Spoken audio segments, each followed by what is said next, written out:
Welcome, everybody. We have another Consciousness Cafe online meeting tonight. I'm happy to welcome Jonathan Smolowe to share stories from his family's experiences in the past. I think you're going to find this a fascinating conversation, particularly Jonathan's mother, Greta Woodrew, who wrote the book Memories of Tomorrow. Greta had experiences interacting with other intelligent civilizations, particularly from the Ogatta planet and the Jorpa system. You'll hear more about that later in the conversation tonight. But I'd like to welcome you, Jonathan. Thank you for joining us tonight. At some point, we'll have a chance for people to pose questions to Jonathan. Initially, he'll be making his presentation, then we'll get started with kind of a question and answer period. We're looking forward to hearing about your family's experiences. Introduce myself, and I'll talk just for a couple of minutes, and then we'll open it up to questions and go down whatever avenues you all would like to go down. I'm Jonathan Smolowe. I'm the third of four children of Greta and Dick Smolowe. Greta Woodrew became her professional name. Excuse me. I grew up in Westport, Connecticut, and back when it was a small town, and it was a lovely place to grow up and do stuff. The first question we always get asked, my siblings, what's it like growing up in a house with a mother like that? And the answer was, we didn't really know early on. She kept whatever she was doing from us because she wasn't sure either. But we look back now and we see a lot of where it was developing. As an example, Helen Keller lived in the next town over from Westport. My mother became very close friends with her, and my sister, at 6 years old, was able to go over and meet her twice. And, Helen held her hair and said, "Oh, what beautiful red hair you have, and what a lovely blue dress." And it starts out with sensory awareness. Well, that was one of the things my mother could always do, even as a kid. She could take a deck of cards, blindfolded, face down, and split the deck black and red. Never missed. The answer's simple. Colors vibrate like everything vibrates. She had the sensitivity to feel the difference. So she could feel each card, know which way it went. One was hotter than the other, one was colder than the other. But so there was the Helen Keller thing, and you couldn't lie to our mom, but no kid can lie. All moms are like that. I mean, just growing up was like, that's what moms do. That's who moms are. My dad was really successful in the business world and had no real ego. And she had a very big ego and a very big personality. He had her actor's equity card. She did theater growing up. And it was a great relationship between the two of them because she liked the limelight and he didn't. And it worked well. So as they really got into the business of her talents and working with Puharich in it, he became the brains of the operation. She was the talent. And what made her unique among all the people that Puharich worked with worldwide was that she could do it all. So there was no one thing. Uri Geller tried to make a name for himself. He did bending metal. Well, that's such a very small display of something so much bigger. Metal bending was something simple to do, as an example.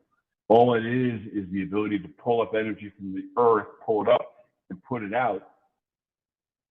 A spoon, is just a solid right now.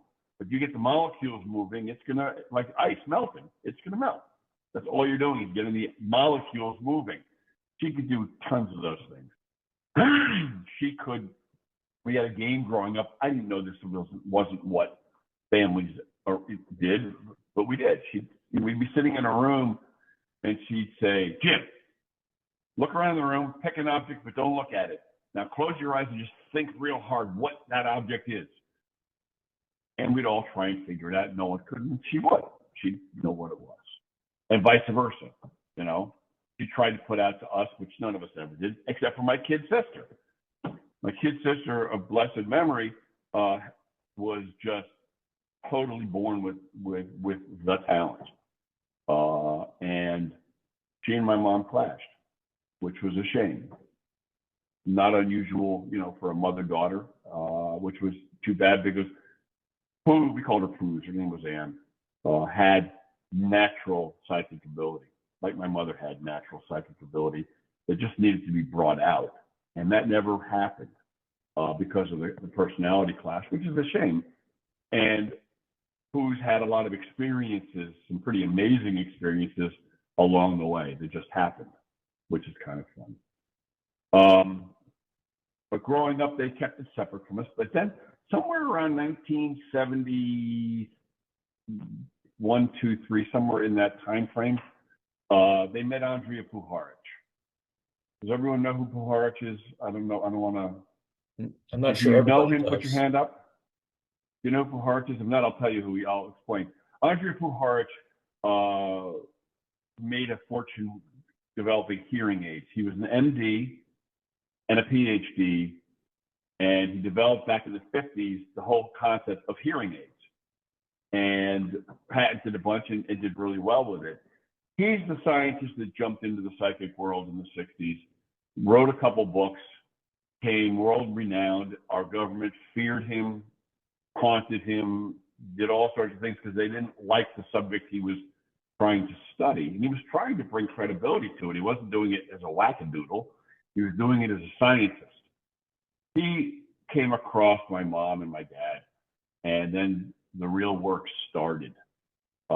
In his home in Ossining, New York, he had a Faraday cage, copper, totally nothing could get in or out electronically, vibrationally, any which way. And he put her in the copper cage, in the Faraday cage, and worked with her for, 2 or 3 years, just bringing her out and getting her going and getting all this stuff happening. In the process, she went down to Duke University, and they put her in a Faraday cage and did some testing on her. Very, very unsophisticated, very basic stuff compared to what Puharich was doing, because they didn't know any better. But at least it was out there and happening, which I thought was kind of fun. With all the talent she had in psychometrizing and bending metal, and the real reason in the end that she did it and wanted to grow it and wanted to understand it was to help heal people. And the healings were extraordinary. I'll only talk about the ones I was physically there for.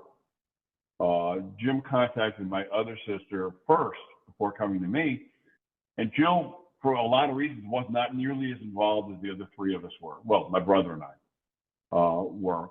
And the real stuff started happening. I was still in high school. She had gone off to college when it all really started to generate. So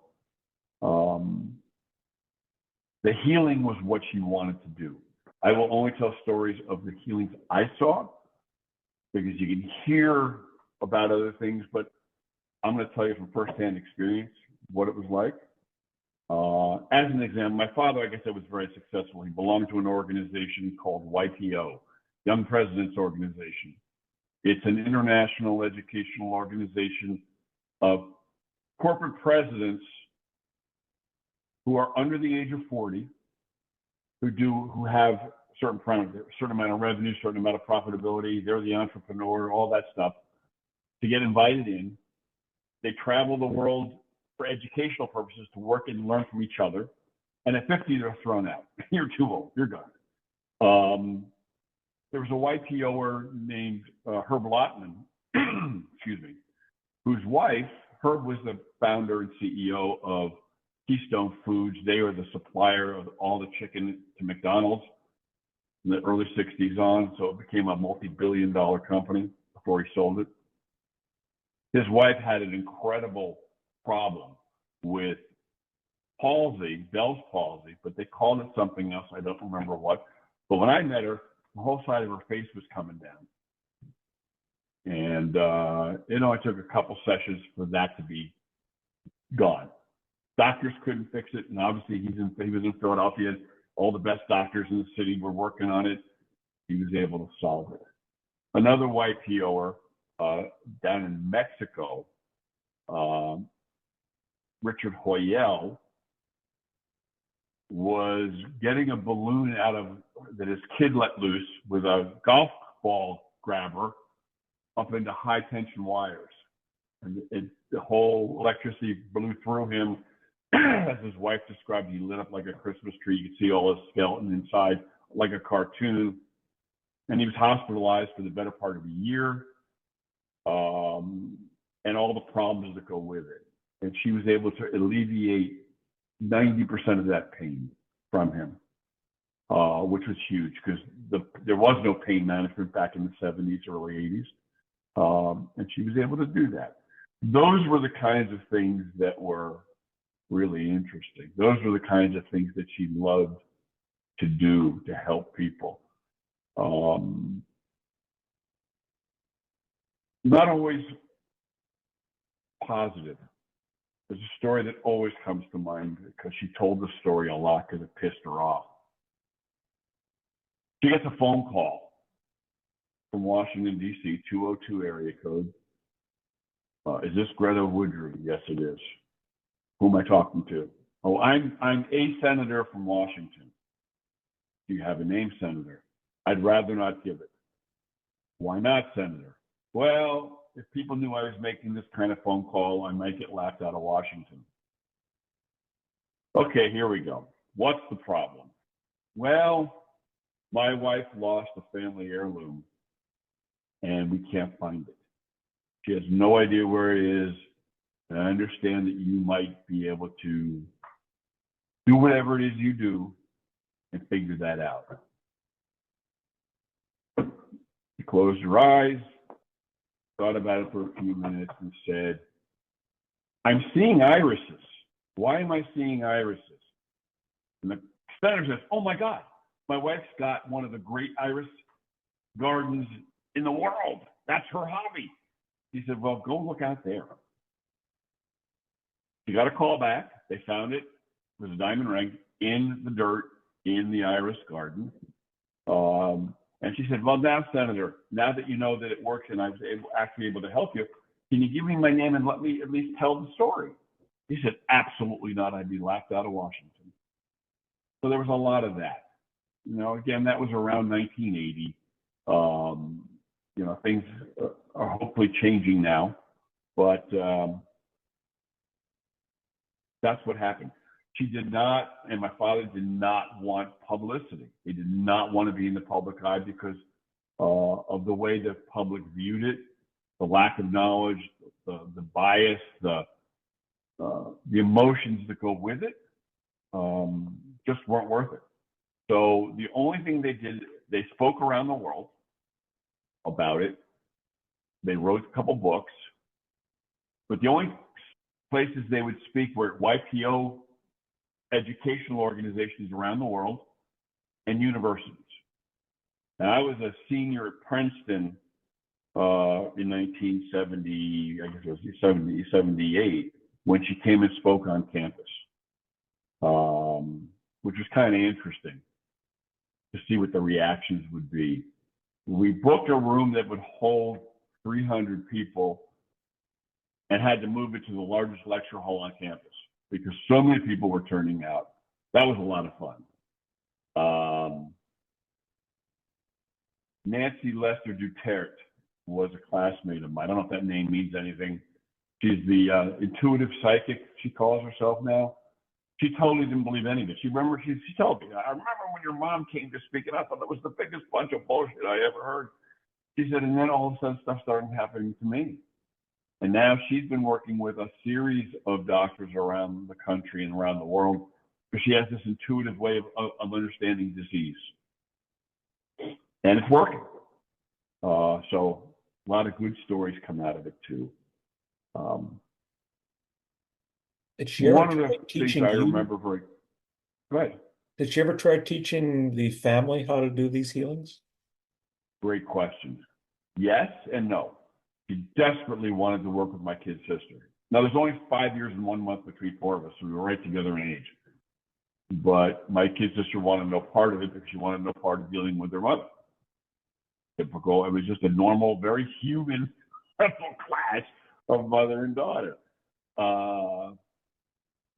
But my brother was a power pack for her healing, as was my father.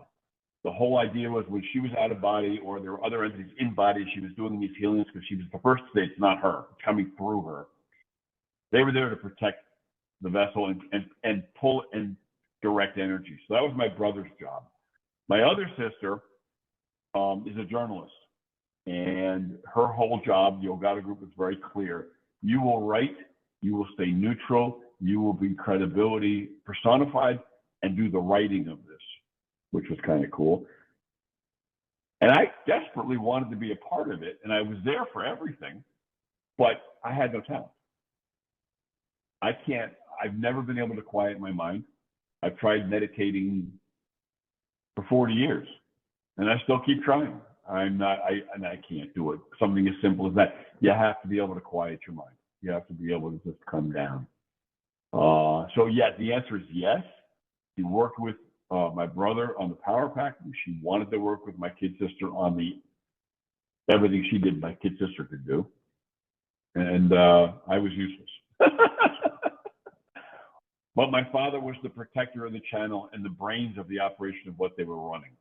My mother did not have she was very organized and very much a checklist kind of person.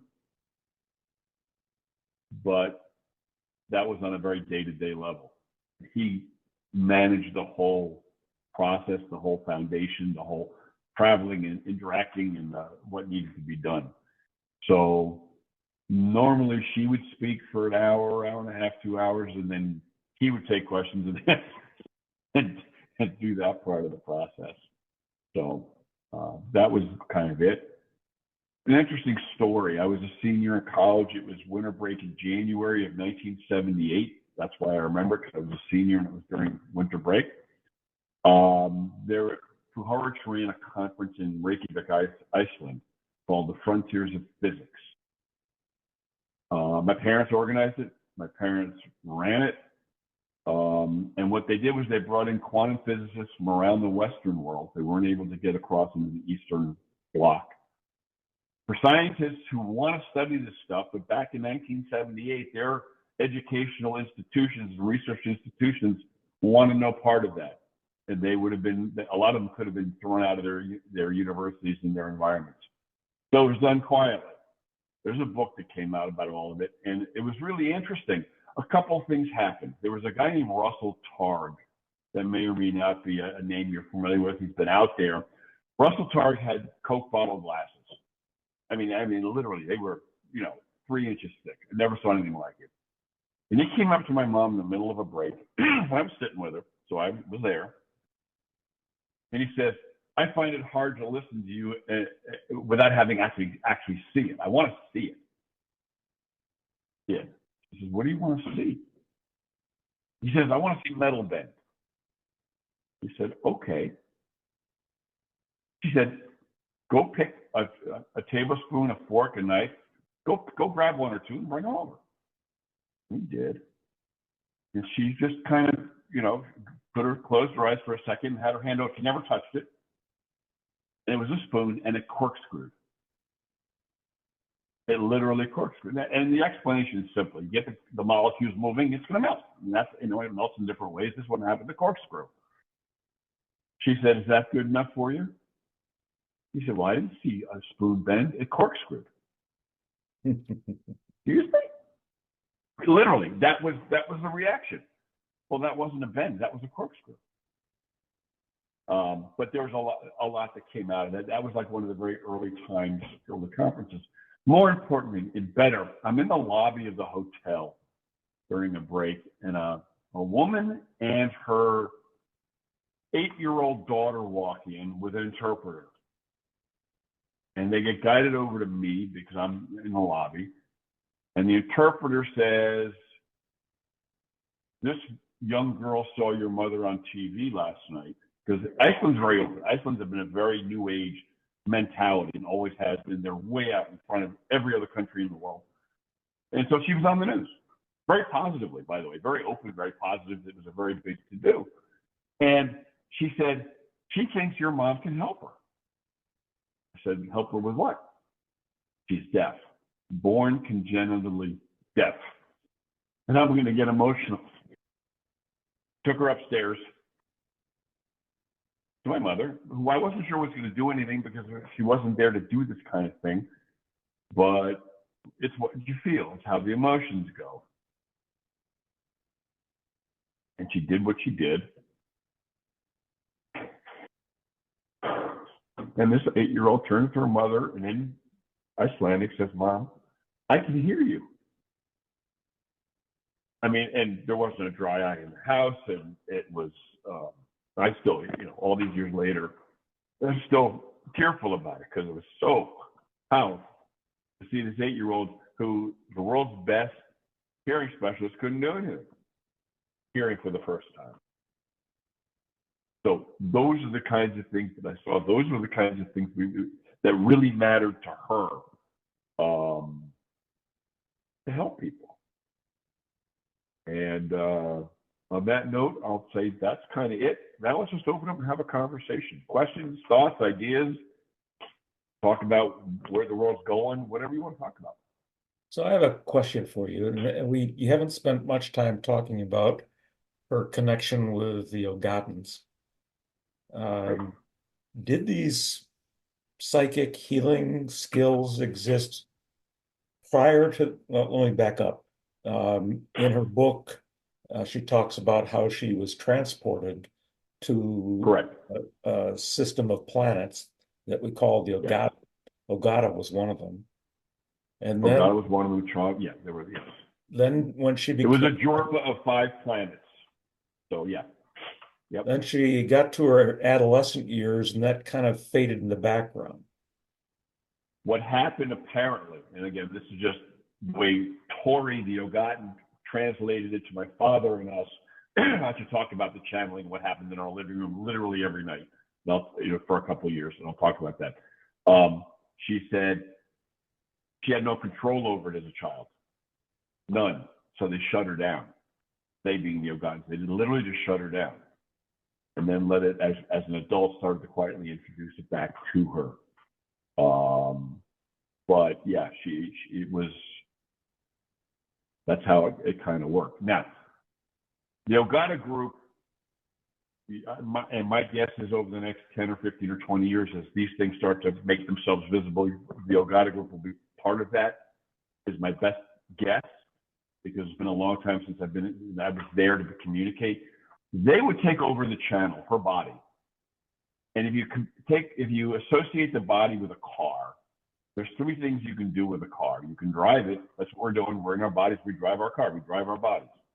You can step aside and move into the passenger seat, and someone else can drive it, but you're still in it. Or you can get out of the car and someone else can drive it. That's what you have. You have an energy, the aura. Call it what you want. Everyone's got different words for it, different names for it. Religion is taking it up into a halo or energy around the body. But it's your soul. That's what I would call it. To me, it's the soul. It's independent of your physical body. Resident there, yes, but independent.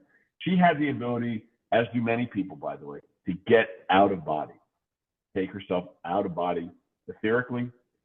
But when you're out of body, your body is an open vessel that another entity can come into, which is why my father was such an integral part of all the channeling, because he was there to protect the channel by giving it energy that would do, protection kinds of things.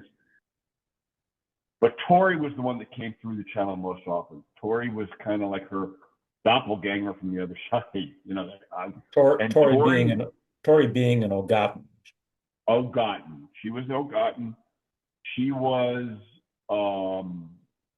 as she said, she and Greta in another dimension are one. As you go into the different dimensions. But in this situation, she would come down, take over the channel, and talk to my father, to my brother and me, and my sisters were there some of the time, but for 2 or 3 years, it was an every night occurrence. And being home for me as a kid, oh my God, I want to be there because who knows what's going to happen tonight. And there were a lot of wonderful channelings that went on. I mean, just amazing. And you know, it was real because my mother was not that athletic at all. And they would do things to her body and to her vocal cords that she couldn't possibly do. And then they would, while they had the body, sometimes they would do some demonstrations of things. So that was fascinating. And there are a lot of stories in the book about the channelings. So they did some manifestation with her, right? Yeah, a lot of manifestation work. And a lot of times what they would do is they would take her out of body and she would go up and get educated by those, quote, out there, while Tori kind of basically entertained us, talked to us, answered questions, did the things while she was out there working. And very often my mother would come back into the channel and she would do one of those things and look around for a second to get her bearings. And she'd say, how long was I gone? Well, on our clock, it was 30 minutes, 25 minutes, whatever.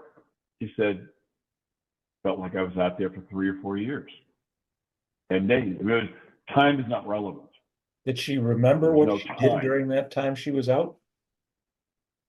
She did most of the time, but not always. There were times when they would not let her bring it back in, and there was control of that. But yes, she would come back in and explain some of the things they were showing her, what they were doing, and why they were doing it. And sometimes she'd come back and say, I have no memory. And Tori would come back in later when my father would ask, and she'd say, yes, the memories will be there when she needs them. So they would, depending on the situation, what they needed to do. So did you have a sense? The channeling was. Did you have a sense that was there an overlying purpose to this? Was Tori and her compatriots trying to accomplish something? Yes, very much so. What Tori and that group described was man's inhumanity to man and nature's plan was going to change the face of our globe, our world, as we know it today. What that translates to is the hate, the wars, the things that go on between people, between religions, and between countries, and between, and we're seeing that get out of hand. I mean, you don't have to go very far to see that going on already. Russia, Ukraine, Sudan. I can go on the Middle East. I mean, it's blowing up everywhere. United States. And then nature's plan, meaning the environmental changes. And they laid out a scenario that said the face of the earth will completely change. Entire coastlines will go down, entire coastlines will come up. Your map will look very different. And 2/3 of the world's population will go away, period, in that process. So that was very clear. And it was supposed to happen starting in the mid to late 80s. And the whole time frame shifted. And that's when my parents kind of stepped away. By 1990, they said, we're out. Tori said, we're working with an entity in Russia. That's where the things are going to really happen. And it's not going to be, it's a blink in our time frame, but it's going to be many, many years in your time frame, is the shift in timing. But she always said, but it's just a blink of time in the universe. And so that's what it's been. Here it is 35 years later, and it's happening now. I believe, one man's opinion, that entire scenario that my parents traveled to talk about is happening as we speak. The world is changing. Emotionally, it's changing. Physically, a lot of it's not good.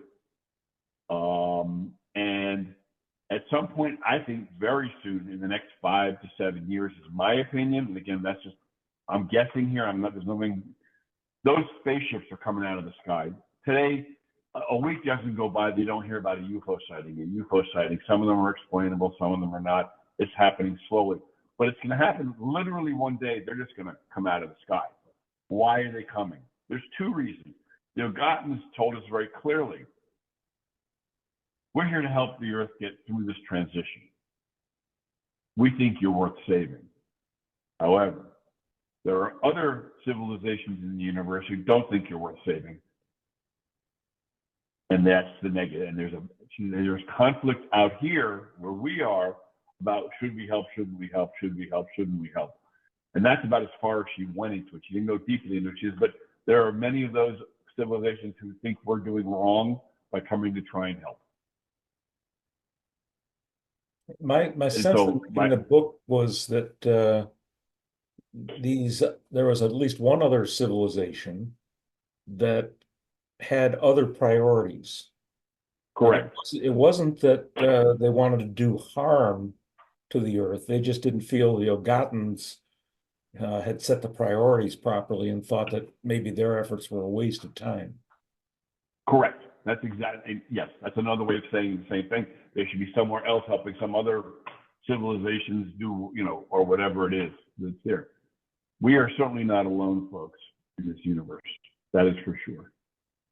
So when any these thoughts or ideas, questions, something that triggered yeah, I'm sure Sheila's looking like she wants to pose a question. Oh, thanks for noticing me. I've been very intrigued by what you're saying. It's really, really interesting. By way of introduction, I'm a healer. I'm an energy healer good. and a medium and an Akashic Records reader, and I use all of those in a healing modality.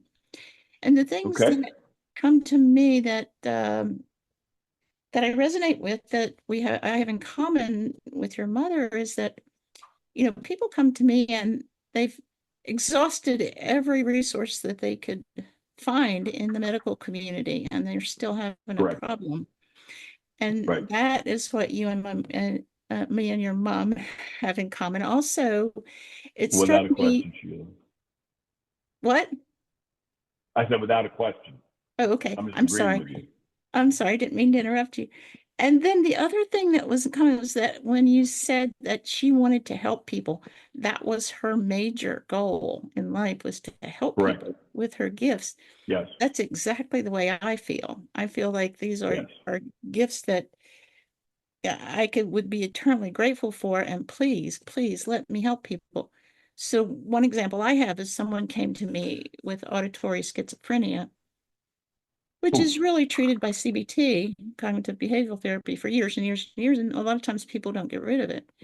And Correct. things like that. I mean, that seems like a little thing, but to her it was tremendous. And it took one session, 2-hour session, and a follow-up. And it was gone. Fabulous. And they were actually Fabulous. ETs. They were ETs. Are you able to work with any physicians who actually are open-minded enough to say, hey, can you help me here? No, That's a shame. no. I have a condition that no physicians in the United States know about, and it has been really frustrating for me, but I finally diagnosed myself and am managing it myself. But they are very offended when you walk into their office and say, this is what I have. What do you think about it? They just get all upset. So yeah, and it's a different mindset. It's just they're not ready for it yet, I don't think. Can Jonathan, you see disease? Can you see the aura and the energies of the body? I don't see them, I feel them, and I feel them in Okay. gradations, so I can actually pick Okay. them out. The 12 auras of the body, as described in Eden Energy Medicine. And I also assess people's energies without seeing them as well. A lot of what I receive is mental. I channel from a star being, and I also get information as I am in session from the Akashic Records. So it's very helpful Sweet. to be able to do that. Very Jonathan, much I have a so. question for you. Something you said earlier about your mother's healing efforts. I think you implied that uh, she didn't feel like she was the healer. She was acting on behalf of something else, maybe? It was coming through her, whether it was the Ogattans coming through her and helping with the healing, or whether it was just energy she was pulling up through her. She knew how to draw energy. She could literally go, just do this near you, and you'd end up with a huge red welt on your face or wherever because of the energy she threw at you. Amazing stuff. But it was the energy that she was able to do that. But very often she would come out of healing not knowing what she did, and not a clue. He was out of body. They were in it. They were working it. Sometimes she was doing it herself. Sometimes it was a combination of both. Like I said, the car analogy is a very appropriate one. So The reason I raised that, there was a healer from Western North Carolina, Vaughn Boone. Vaughn was the one who Okay. invited your father to talk in Winston-Salem years ago. And Okay. Vaughn said, I don't really do the healing generally. I call on etheric surgeons, and I'm more of Correct. the appointment clerk. So I understand that completely. Yeah. it sounds like some healing is just channeling energy from other sources. It could be other non-human sources. It could be, you talked about it coming from the earth. That she would draw Energy. energy from the earth. Mhm. The earth beats at 2.3 hertz. It's a living ball. I have, there's family members, aunt and uncle. My aunt is 4'10", does not weigh 100 pounds. And she's a black belt in a certain style of karate. And she learned how to root. And whenever she was at one of the conferences, here's this tiny little woman. My mother would call up the two biggest guys she could find in the room to show what energy doing that means. But she would stand there with her arms out and she would root, which means literally she put her energy down into the earth and held on. And they couldn't budge it. Two big, 250, 300-pound guys couldn't lift a 95-pound woman. I saw that same That's thing. energy. There's an old program called I've Got a Secret. Oh, yeah. Yeah. And I remember, I'm pretty sure it was that program. I remember this guy standing on the stage, and he had two people come up from the audience and pick him up by the elbows.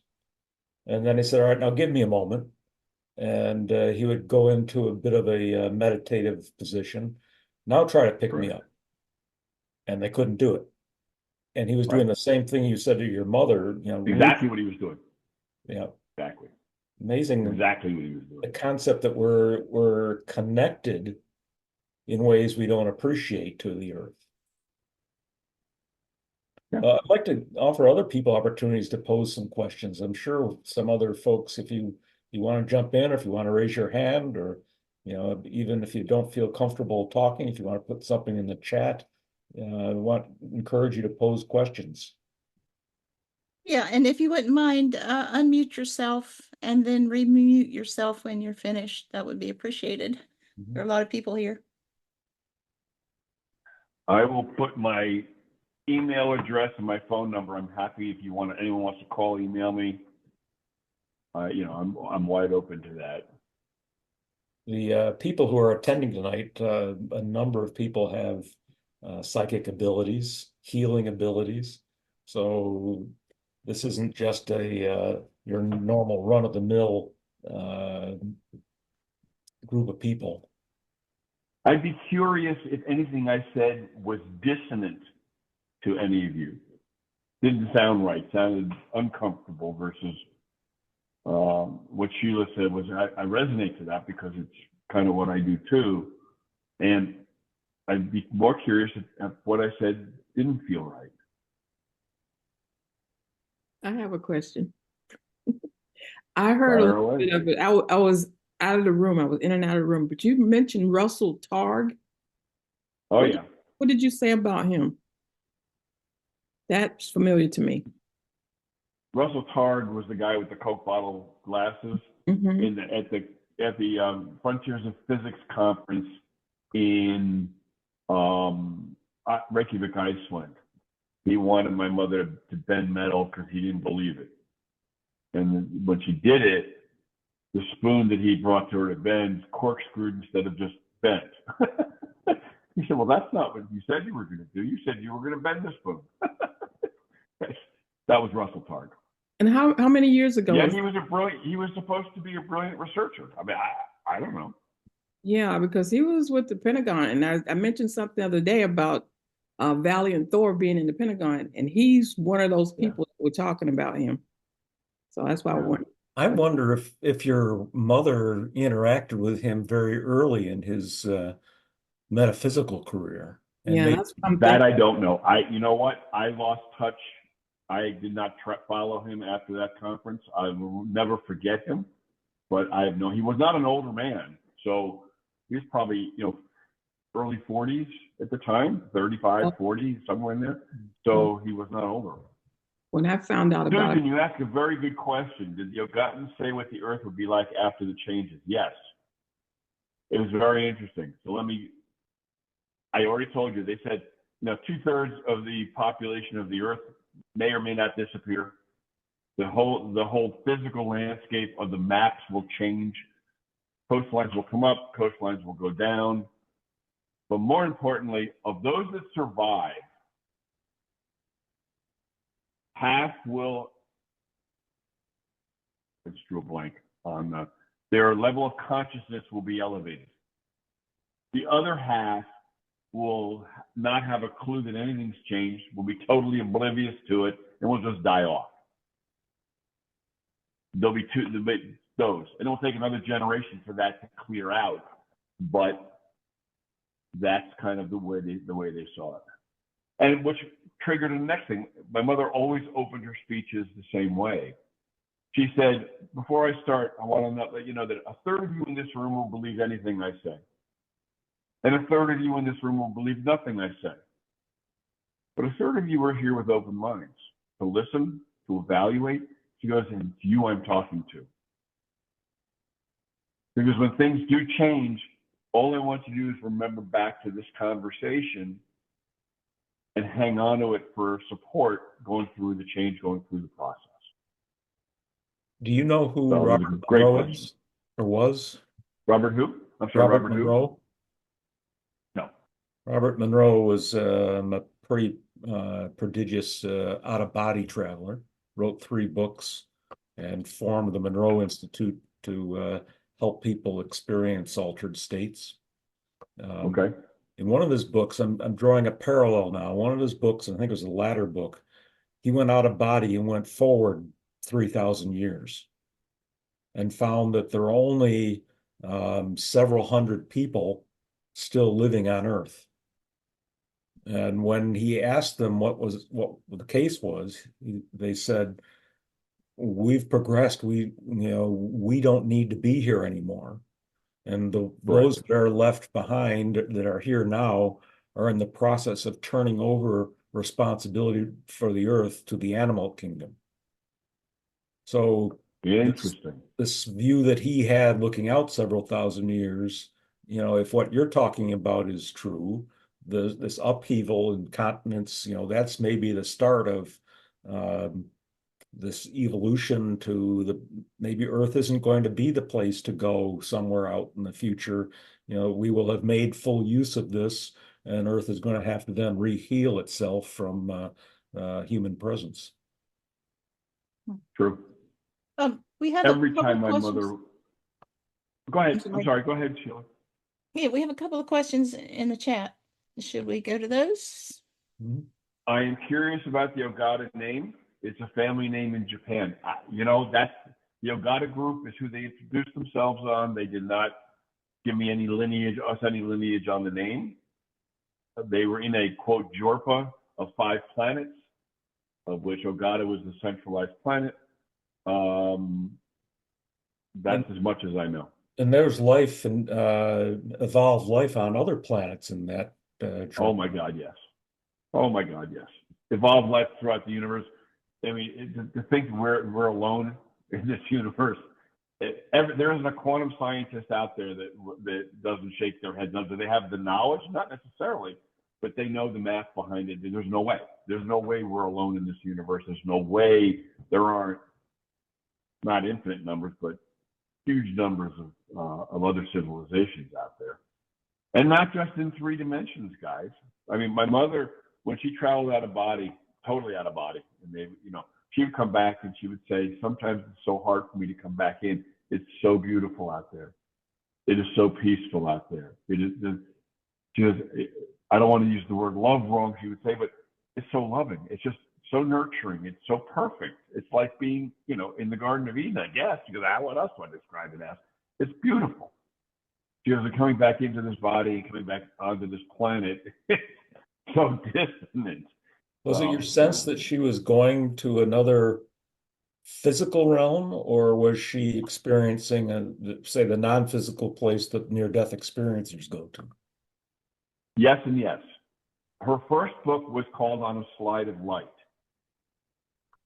And the slide of light was that energy light that she would leave her body and follow out into the universe, which is what everyone that's had a near-death experience describes.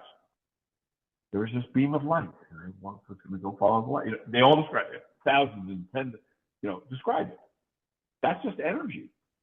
And it was, yeah. So it's out there and it's real.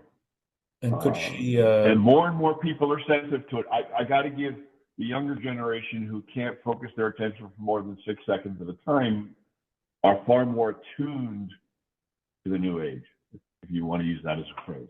Far more attuned than our generation. There was a story in the book that I have a quick question on. You went to, maybe it was the Metropolitan Opera or some place, and No, it was a play in New York.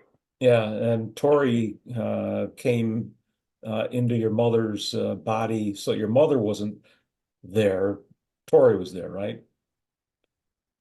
And what's so funny is my best friend from college is a woman named Nancy Newman. Nancy, well, she's the most overaccomplished human being in the world. She's chief of neuro-ophthalmology at Emory University Hospital.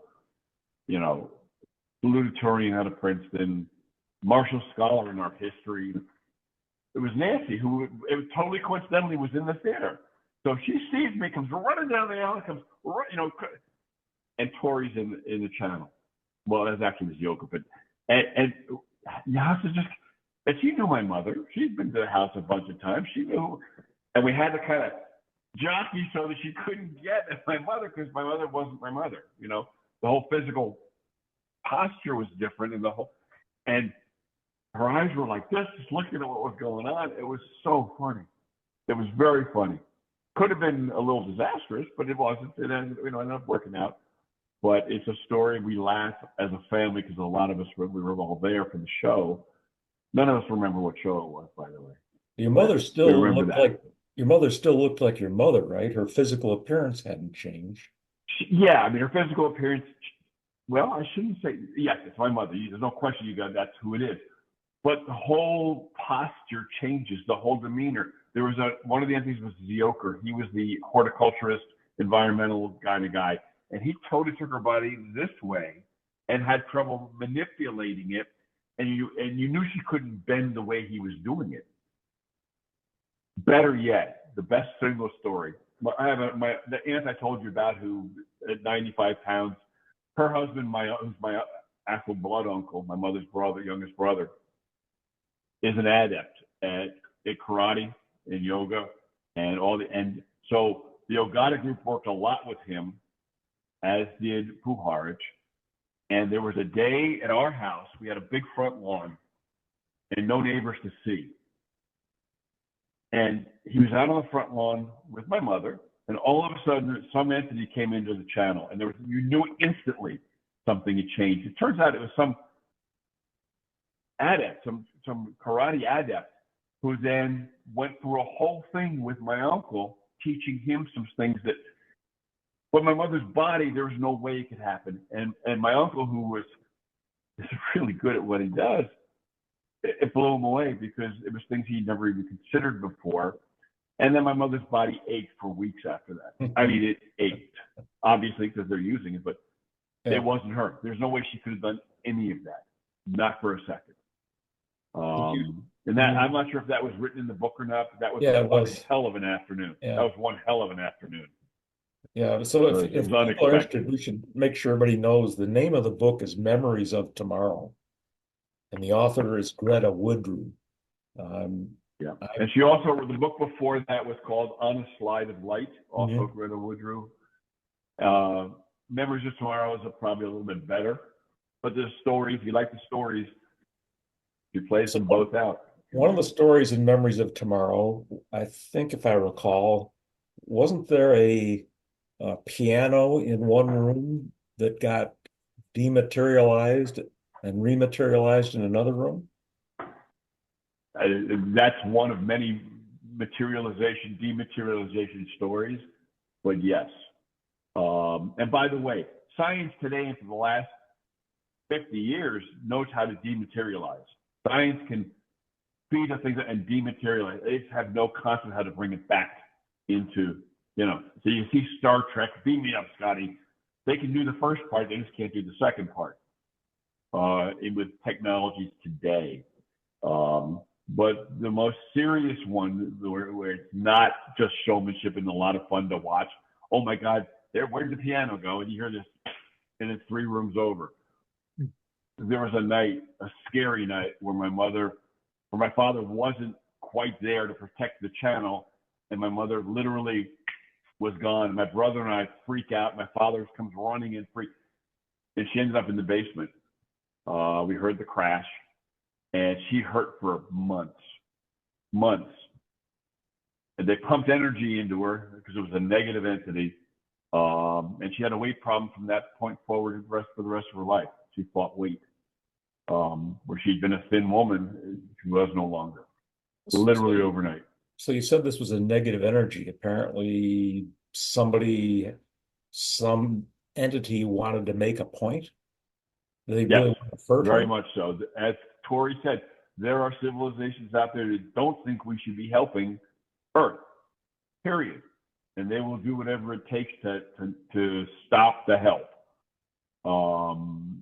And since my mother's role was to become a worldwide spokesperson for all of this, when the spaceship started coming down, she was going to be, so the Ogatta group said, a very key person in the process. That was one of the things they went to try and destroy. So yeah. So now that your mother's passed, and I assume many of these other children that were part of that, your mother wasn't the only one who was going to Ogatta. The space children, yeah.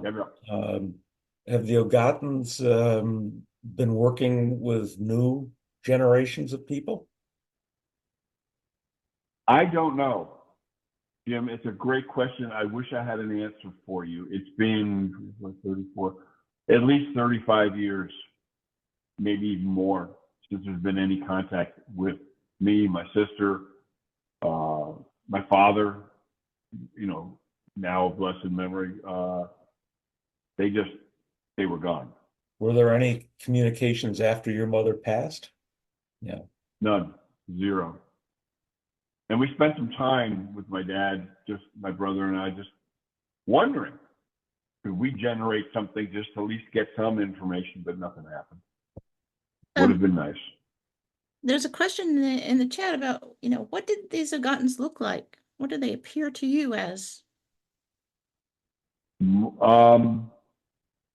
We never saw them physically. My mother would describe them because when she was out there, she could see them. So but they were more bird-like. Bird-like, interesting. Bird-like, feathers and but they had a small sculpture of an Ogatta bird that my sister has now. My mother's interpretation, she couldn't draw worth a damn, but she described it and then had an artist do it. And she said, yeah, that's pretty close. Mm-hmm. And then the Ogatta group came and said, no, that's not quite right. And they adjusted it. It was really funny watching the sculpture in bronze change right in front of your eyes. But bird-like, very much so. And weren't there some materializations of feathers and plant material from Ogatta that you took to scientists? There was some of that. I don't have a lot of memory of it. I know we did not take anything to the conference in Reykjavik that I'm aware of, or I have no memory of it. So, but they did drop a few things for my parents to touch, feel, understand. in the educational process. You had a brother in the book that another civilization approached, according to the book, and they promised to teach him how to do materialization. Can you talk a little bit about that? Yeah, but unfortunately they wanted to do that for him to help him stop what was going on. You know, it was not a pretty picture. And if my parents were nothing else, they were ethical, honest people, and they instilled that in us. And, you know, my brother wasn't going anywhere. So it was done for the wrong reasons, not the right reasons. And it came and went very quickly. It was a shot in the dark, so to speak. So here's a question. I've been studying near-death experiences for quite some time, served on the board of the IANS group. It seems like a pretty consistent message that this isn't home, this physical environment we're in, that when we Right. die and go to the non-physical, that's the real reality. So I Yes. find myself thinking, if there's going to be this upheaval in the earth and half the population's going to not survive, I find myself thinking, well, you know, we're just all those who don't survive are going to go back home anyway. So Correct. is it something we should be sad about? If this is just kind of a temporary place that we're having experiences and learning. Boy, now we get into philosophy class on this. I know that in our family, none of us were ever afraid of death. My kid sister died of colon cancer. After the second round of chemo didn't work and it metastasized, she said enough. Oh, Dartmouth Hitchcock, oh no, we can keep you alive for 6 more months. And she said, will I be able to hike mountains? No, you'll be bedridden. Right. And I'll bankrupt my family for the cost of it. And the memory of my kids who were, you know, late high school age at the time, their memory of me will not be a good one. No, thank you. And she let herself just go. No fear, no panic. I lost my mom, I lost my dad, I lost my younger sister, my older brother, and the woman who I consider my second mother. And it was not, they're in a better place. That's my opinion. I think there's this universal energy we go back to. And we choose to break off again and come down and learn more lessons either here or wherever else. My opinion. It's a universal energy. So when you look up and you say God, and you look up, I don't. I look in. I look down inside my heart and say there's this energy out there. God's a word, but it doesn't mean the same thing to me. That's one man's opinion. I think organized religion in its purity is phenomenal, but it's not pure. It's rife with all things that are not good. I don't want to get in an argument. It doesn't matter what the religion is. But, you know, it's wrong. It's universal energy. We're all one. And that's what Buddha espoused. That's what Gandhi espoused. That's what you go on and on. For the truly enlightened who are out there, that's what it really is. You know, excuse me for the Christians, but if Christ came down and saw what was being done in his name, I think he'd be horrified. I do. I think he'd be absolutely horrified. And it's a shame because we all come from this one universal energy. Or is it possible that he's observing and there is no good and bad in this. It's all part of a learning process. So I agree with the learning process, Jim. Yes. Yes. We're all here to learn lessons. We sign up for those lessons to come back to that. Yes. So from a human, I believe. I often quote Pierre Teilhard de Chardin, who said, we're not humans having spiritual experiences, we're spiritual beings having a human experience.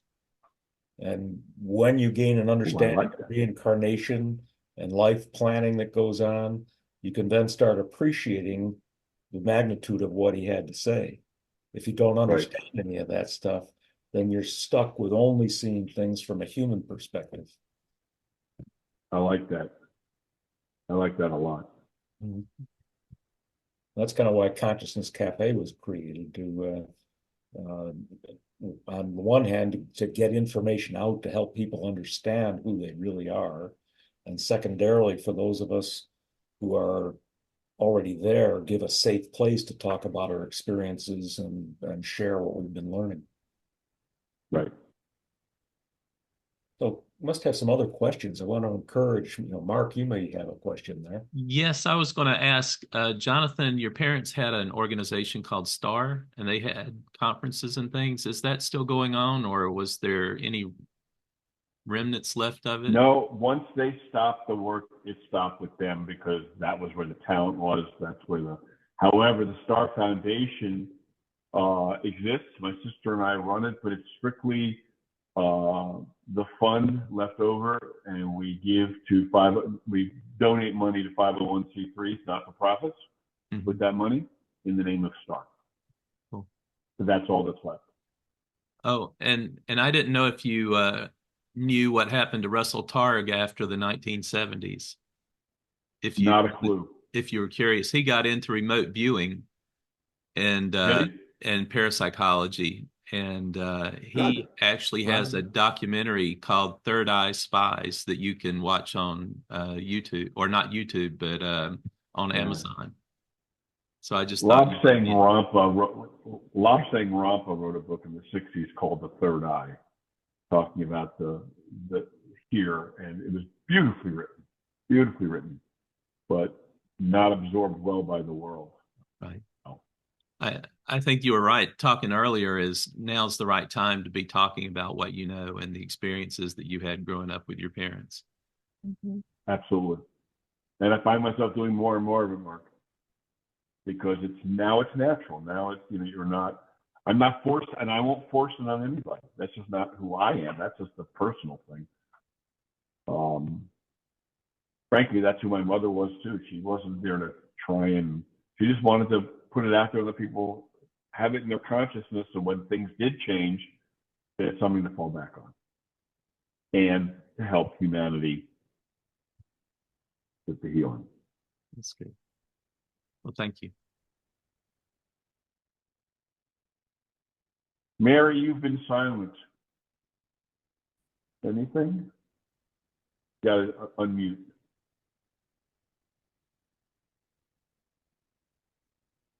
You're muted. If you put your mouse over the screen, you'll see on the bottom left. Microphone with a slash through it. If you click on that, it'll unmute. Yeah. Jim, you're in charge. Can you unmute her? I don't know. I think I can ask her to unmute, but let's see. Yeah, I can only ask her to unmute. I can unmute her. Who is she? There you go. You're unmuted. Hello there. Hi. Hi. I enjoyed this very, very much. I'm glad. I'm a mental health therapist, and I use a lot of transpersonal psychology, and I have to sneak it in because Yes, it's you not do. recognized. Boy, yes, you do. So I teach Without a them a question. lot about and the earth shift that's coming about, especially Right. the elderly who are ill, depressed, lonely, Right. and it's right around the corner. Yeah. Do you know Rebecca Valla? Hmm? Do you know Rebecca Valla? No. She's a transpersonal psychiatrist in Oh. Winston-Salem. And she admits it. Oh yeah, she and I served on the board at IANS together, so she's much more open about it, I suppose, than others. Good for her. Yeah. Sometimes I start phrases with if you said I said this, I'll deny it. Oh, we're so far behind in the behavioral health world. I spent a bunch of years in that world, and it's amazing how far we're not and how horrible they should be pumping billions into it, and they're doing nothing. I remember telling my mother once about some of the healings I had heard about and some of the things I'd been involved in. And she said, "Well, Jim, if what you're saying is true, why aren't there a lot more people studying this stuff?" And I Right. said, "Well, think about my brother-in-law, your son-in-law. He makes a lot of money researching human physiology because the National Institute of Health puts a lot of money out there. He also You gets got it. he gets a lot of positive recognition from his peers. Now, he couldn't make a living researching the things I'm talking about, and his peers would Correct. look down on him for what he does. So, can you understand why he might not be inclined to want to study these things?" Yeah, I guess that makes sense, she said. Mm-hmm. Which is exactly why my folks would pull the quantum physicists from around the world together quietly to do these conferences for just that reason. Mhm. Exactly right. Yeah. Jonathan, you mentioned Iceland as being very progressive in parapsychology or in the psychic world. Yes. What other countries Yep. did your parents find as being progressive like that? Well, Iceland was light years ahead of anybody. Scandinavia has a reputation for being further out there than others, but that's about all I've heard as far as physical country kinds of things. But Scandinavia's got its own ups and downs, but Iceland was in a class by itself. So, were there things that your mother and father were recommending that people should do in preparation for this change? Well, on the mountain where they were living in Waynesville, North Carolina, they had stored enough food and everything else to house and feed 100 people for 1 year. That's what they did. But no, they were not trying to espouse, go live out on the environment, go off the grid. None of that. They didn't do any of that. I thought I remembered they were promoting the idea that we should try to cultivate our ability to communicate with one another. That's that's different. That's not survival. That's just the ability to communicate without telephones. Well, think about it. I mean, I grew up with rotary dial phones. Now look my cell phone, has 8 gigabytes of memory and 250 gigabytes of hard disk in it. It's like technology is carrying it further and further, but the mind is far beyond what technology will ever do. And so, yeah, there was that. It's like your mother and your sister finding ways of, or your mother even picking up on everybody in the family. If you would That think, was a problem. She showed up at times when she shouldn't have shown up. Hysterically. Yeah, there are those stories I won't relate. the other thing I remember was she was encouraging people to develop their healing skills. If they could, sure. But she also understood that you needed someone to help you along, to move you along, and you couldn't just do it unless it came through you, which a lot of it did with her. There were no schools for it. Yeah. So it was a nice idea, but too early in time to really do more than that. Here's a question I'd like to pose to your mother if I could, and I don't know if you know the answer or not. The energy that she used to bend spoons, was it a different type of energy than what she used in healing? No, if she's pulling energy up from the earth, from wherever it is, different amounts, different ways, but no, it's that energy. Yeah. That's all it is. And we all have access to it. We all have access to it. So I'll show you something here. Other people have seen this. You see what I'm holding up? I'm gonna look over here to my bigger screen. It's a spoon. Looks like an earring. No, Oh, it's a bent spoon. Yeah. it's a bent spoon. The Yeah. Rhine Center holds these parties for people to try their psychic abilities out. And I've been in a room when as many as 30% of the people have had success bending these things. Fabulous. That's awesome. Wow. She spent some time down at the Edgar Casey Foundation in Virginia Beach, my folks, and worked with some people there who were already open to the possibilities and did some of the things you were asking me, saying, Jim, why aren't they working on these things? Well, there are people who are open-minded enough that you can do that. So interesting stuff. Yeah, I tend to think that there's a lot more going on in growth and development than we realize. And I point to the phenomenon called after-death communications. You familiar with that? I'm translating it one way, but tell me what it is.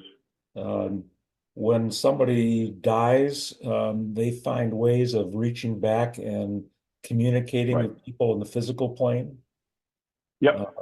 I've seen a lot of this myself, but there was a study recently done by a woman who's now the president of IANS, and she said as much as their research indicates as many as 30% of us have received these types of communications. But because our culture... The simplest way it comes back is through dreams, because that's the easiest way to implant it in someone. But yes, absolutely. So I've known people who've, well, I won't go into the story in detail, but a woman whose son was killed in Afghanistan told me about how her son came to her as a blue jay on her front doorstep every day for a week. And I was the first person she shared that story with. And I told her, don't let anybody tell you that this is a hallucination. You should read the book Hello from Heaven. And she was so thankful for having somebody listen to her that she gave me a wristband that's engraved with her deceased son's name and where he died in Afghanistan. So I think, your mother's, one of the messages maybe from your mother is we can be blessings for one another. It's not just a few people who have skills, there are all kinds of ways that we can support one another when we recognize that we all come from the same place. Right. Your mother just has these amazing stories that we shouldn't look to her as being just this odd person out there. I think her message, at least for me, is that we have people who have these skills, and we should acknowledge that. And if we could acknowledge it, maybe we could let these things come out in the open now. And who knows what that might mean for us if we could do that. Yeah. Well, I said it before, the younger generation seems to be much more attuned to this stuff. My kids are, 3 of them are all in their 30s, and my mother's only been gone 14 and a half, almost 15 years, but they wish you were around now, because now they're thinking about it. Now they'd like to interact with it. They'd like to, but whatever. Tell them to join Consciousness Cafe. Yeah. Yeah. I think it's great what you guys are doing. I hope it gets out and snowballs on itself. More and more people get involved, because it's happening whether they like it or not. People like it or not. It's happening. Well, let's give one more round. People, you want to ask questions, we're going to bring this to a close pretty soon if we don't have more questions. So now's your opportunity to. I have a question. There you go, Wade. Yeah, sorry about that. Yes, I've thoroughly enjoyed you my brother Jonathan, and Thank you. I look forward to meeting you face to face, and I know that's going to happen. Okay. My question I to would you like is, that. yeah, my question to you is, have you had any more encounters within the past year or 5? I have not, no.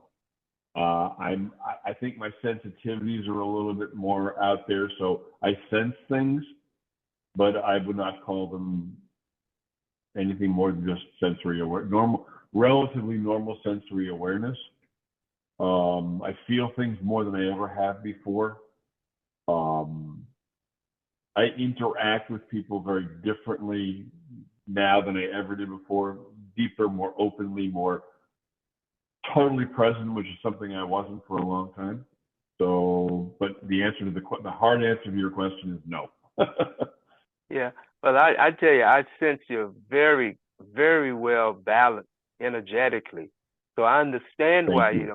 you're not having the encounters, because you're so one with all until I'm getting there. really, Thank you. yeah. I mean, exactly. We are getting there. But We're getting there. yeah, we are. But I can see and understand, because you definitely are connected, very much so, and Thank you you. definitely. Well, feel free to I reach think out if you want. I'd love to have a conversation with you one-on-one. My phone number and email are in the chat. I'm going to Feel do free that to reach very. out. When is a good time to reach out to you? Anytime. My kids are long gone and out of the house, so evenings, weekends, whatever. And if I All can't right. talk, I'll say I'll call you back. You know, if that. I like that. Okay. I'm an open book. Thank you so much. Thank you. Yeah, My if you pleasure. want, Thank if you you. want to conduct an interview with your congregation, and you want to use my Zoom, the Consciousness Cafe Zoom account, let me know and we'll set that up. That's awesome, Thank Jim. you. As always, you are so on time. That's great stuff. Okay, Robin, Chris, Sharon, Scott, any of you want to bring up any questions? I know you're all remarkable people in your own right.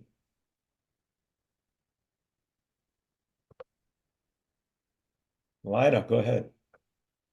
I was just wondering, Jonathan, is it possible with your mother and father and everybody being so tuned in, and you too, is it possible that they've already contacted you and you just didn't know because you didn't know what to look for? You think? The reason I ask that is because this happened to me. And license tags, billboards, birds coming to you, and you just know. You don't have to explain to anybody. You just know that you know that you know. Yeah. The answer is yes.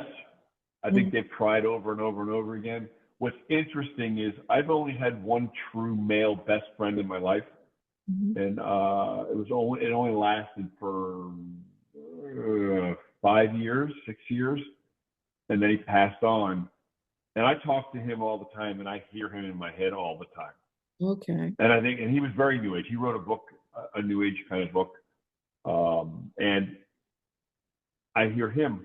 I don't hear my folks. I don't hear my brother. I see my kid sister in my mind a lot, but no conversation. But Russ Reed, I see him, talk to him in my head all the time. There you go. You know? Talking about. Yeah. And it's not always, I think you're right on the money, Lena. You're right on the money. It's not always hearing, it's just a knowingness, because sometimes animals come and talk to you, butterflies flitter around, and you know that's somebody you know because you're tuned into the energy. And you got that right. Sometimes I've been behind cars and I look at the tag and there's a message. You're the only one that will get it because it references you. But I find it very hard. I mean, very hard to, I think they've been in touch with you because they have that skill. They had it here. So they would want you to know that they're okay and that things go on, because you're getting ready. I have no doubt they're okay, Lena, and I agree with you. I think they've been trying, And like I said, I have a tough time silencing my mind to be open to stuff coming in. Yeah. Well, one thing too, I noticed with myself is the more you try, the more it doesn't happen. It's just like that elusive butterfly. When you stop looking for it, it'll come and sit right on your shoulder. So just be who you are. And when it shows up, say thank you. That's all. And it'll happen even more often. Yeah. Amen.